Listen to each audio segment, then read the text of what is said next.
Now, if you're gay and you want to save lives, the FDA will let you. You just can't have sex for an entire year. That's right. That's a man with the last name Cumming talking about abstinence, informing us that in the United States, the FDA lifted a lifetime ban on MSM blood donors in 2015. AKA, men who have sex with men can donate blood, but only if they haven't had sex with another man for 365 days. If you make me wait a year, a whole year? We know, Steve. We couldn't possibly ask that of heterosexuals. That would be discrimination. Here's the thing about blood. It doesn't have a race, religion, or sexual orientation. It's simply blood, a literal lifesaver. But in Canada, policies say, and I'm paraphrasing here, blood can be too gay to donate.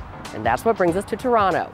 I'm a gay man, you know, I want to give blood just like anyone else who would like to go and donate. Christopher Karras is a 21-year-old paralegal student who filed a federal human rights complaint against the two entities that enforce the MSM blood deferral policy in Canada. Well, you know what's interesting is they've made these policies that many of us believe are discriminatory, and our government has even made a promise to change those policies and has said that it's disappointing. So this year in Canada, they went from a 5-year deferral period to a 1-year deferral period. Correct. Why do you think that is not enough?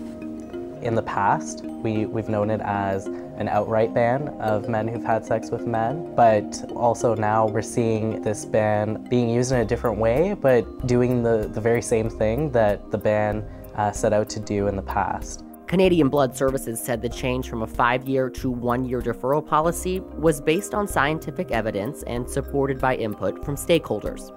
Where do you think those numbers come from? There's nothing that actually supports the fact that there's a particular 5-year or 1-year period. It's a number that perhaps speaks to fear, if you will. It's lip service. Canadian Blood Services said it has the deferral policy for several reasons. A history of tainted blood, other countries are doing it, and the heavy hitter, men who have sex with men account for the largest proportion of new HIV infections reported in Canada. That's the same in the United States. But a 2015 study out of the Columbia Medical Review noted that the HIV rates among MSM blood donors are significantly lower than the general population of men who have sex with men. The study also notes that advances in testing can detect if a person is infected with HIV faster, narrowing the window period to less than 10 days. That's a lot shorter than a year.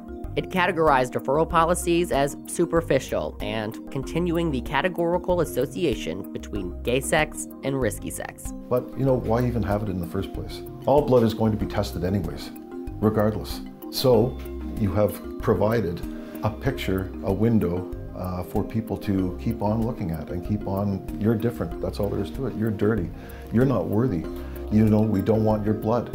And just to show you how ridiculous the policy can get, let's take a look at autologous blood donation, or when patients donate their own blood for themselves prior to an operation. If you're an MSM donor, you can't even donate your own blood to yourself.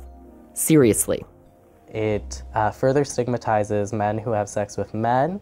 It is telling us that we're not equal. It is also putting a barrier to those who need the blood. And that's really important to set home, that there are people who need this blood and who aren't getting it.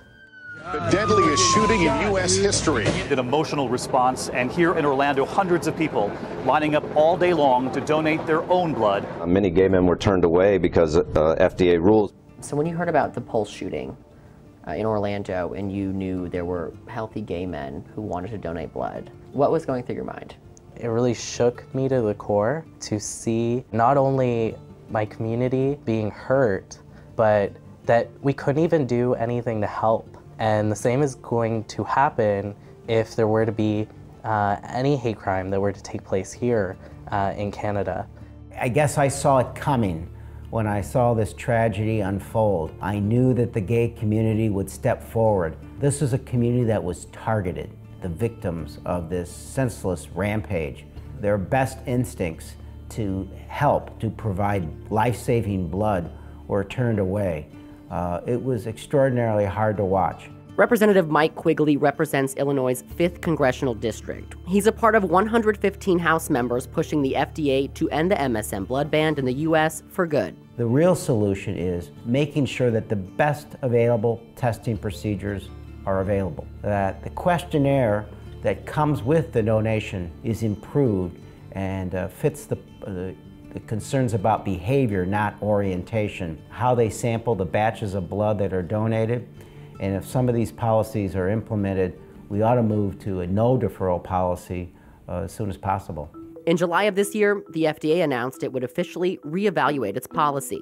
And perhaps Canada is on the same track. Canadian Blood Services said it's working with the LGBTQ community and exploring the possibility of moving toward behavior-based screening. What would you rather see instead of a deferral policy? I would rather see the ban eliminated, and I would rather see this evidence-based. I think that it's important that we test the blood, but also that we look at the behavior of the individuals rather than whom someone is sleeping with. It will be really empowering to be able to be told that you're able to go and donate and you could save someone's life today.